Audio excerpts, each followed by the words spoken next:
Mr. President, Democrats are grasping at straws these days. The other day, the Democrat leader came to the floor and tried to reboot the notion that the clean CR sitting before us here in the Senate is a partisan CR. Yep. Apparently a bill with no partisan add-ons, strictly a bill to fund the government, is a partisan bill. Only in Democrat land, Mr. President. Democrat leader, of course, continues to try to push this ludicrous narrative that Republicans or President Trump shut down the government. That's right. The party that demanded nothing and put forward a clean, nonpartisan bill is the party that shut down the government. And the party that demanded $1.5 trillion to keep the government open until Friday, until Halloween. That's what their bill would do. $1.5 trillion in new spending to keep the federal government open until Friday. I wonder if Democrats have seen some of the recent headlines, like this one. And I quote, "Benefits cliff amps up pressure on Senate Democrats," end quote, and, quote, "largest federal workers union calls for an end to the shutdown, putting pressure on Democrats," end quote. Putting pressure on Democrats, Mr. President, not Republicans. Now, why? Because Republicans are ready to reopen the government today, and we're not demanding a single thing in exchange. It's the Democrats who are refusing. In fact, the Democrats' latest ploy is, get this, moral outrage that the president isn't stepping in to save Democrats from the consequences of their actions. That's right. Democrats are outraged that they are coming face to face with the consequences of their decision to shut down the government. And so they're flailing around, blaming President Trump for not stepping in to somehow save the SNAP program from running out of money to pay benefits. Yeah, that's right, Mr. President. The very same people who were content to let the Special Supplemental Nutrition Program for Women, Infants, and Children, more commonly known as WIC, run dry are now positioning themselves as crusaders for nutrition benefits. President Trump did step in to save Democrats from themselves on WIC. He somehow managed to find money to cover the program for the time being.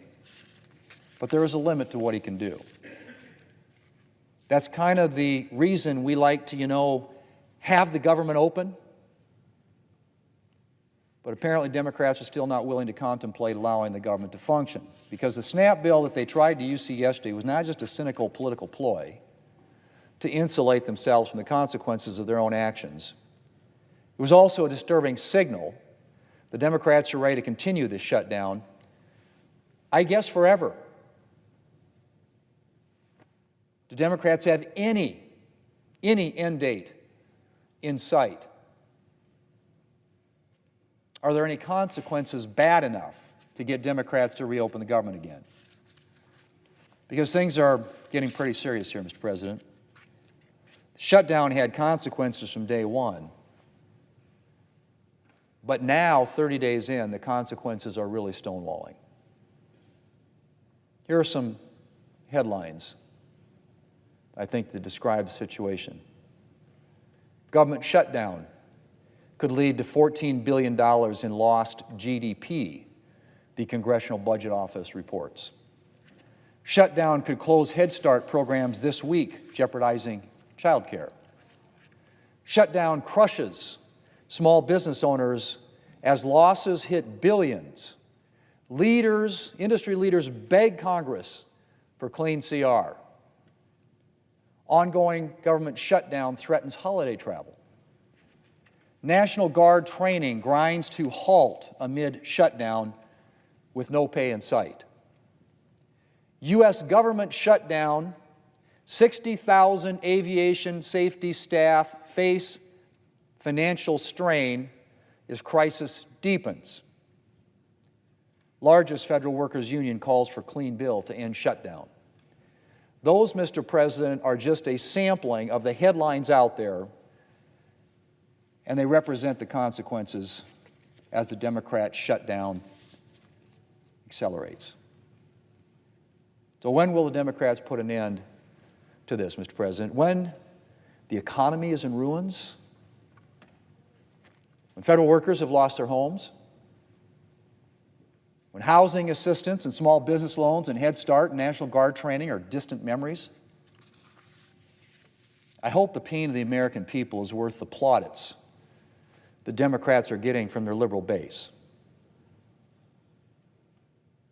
Mr. President, I don't know if listing out the consequences of Democrat shutdown moves any Democrats anymore. I really don't. In fact, more than one member of their party, way more than one member of their party, has described using the pain of the American people as leverage. I'll give you an example of some of the things that they've been saying. Starting with the Democrat leader, every day gets better for us. The whip, the number 2 position among House Democrats, says there will be families that are going to suffer, but it was one of the few times, or the few leverage times that we have. Senator from New Mexico, paying our troops gives the president more leverage. That's a really good reason not to pay the troops, right? Senator from Arizona asked about it, said, hey, I just go back and shut it down again. Senator from Delaware, frankly, this is our only moment of leverage, and although a very pleasant tool to use, very unpleasant tool to use. Yeah, it's unpleasant, all right, if you're a worker who's lost their jobs, not getting paid. And of course, the senator from Vermont, you reopen the government, we lose our leverage. It's all about leverage. That's what they're making it all about, leverage. So the question is, when are American people going to matter more than their leverage, Mr. President? If there are any Democrats out there who can still see beyond the demands of their far-left base, if there are any Democrats who care about the damage that this shutdown is doing, then I have a bill right there at the desk.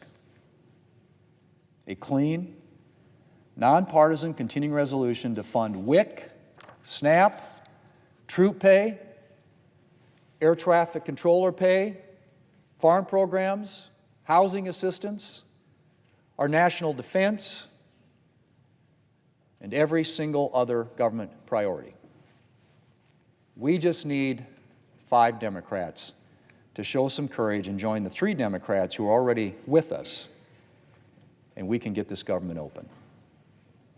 That's all it takes, Mr. President. Everybody knows that in the Senate it takes 60 votes to do anything.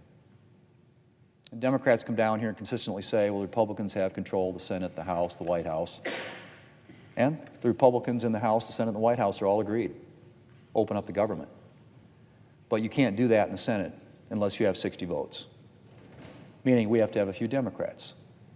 We have a few already. We need 5 Democrats with a backbone. 5 Democrats with the courage to take on that far-left base and say we care more about the lives of the American people than about gaining some political leverage. This takes 5, Mr. President. Enough is enough. I urge my Democrat colleagues to agree to reopen the federal government and to do it today.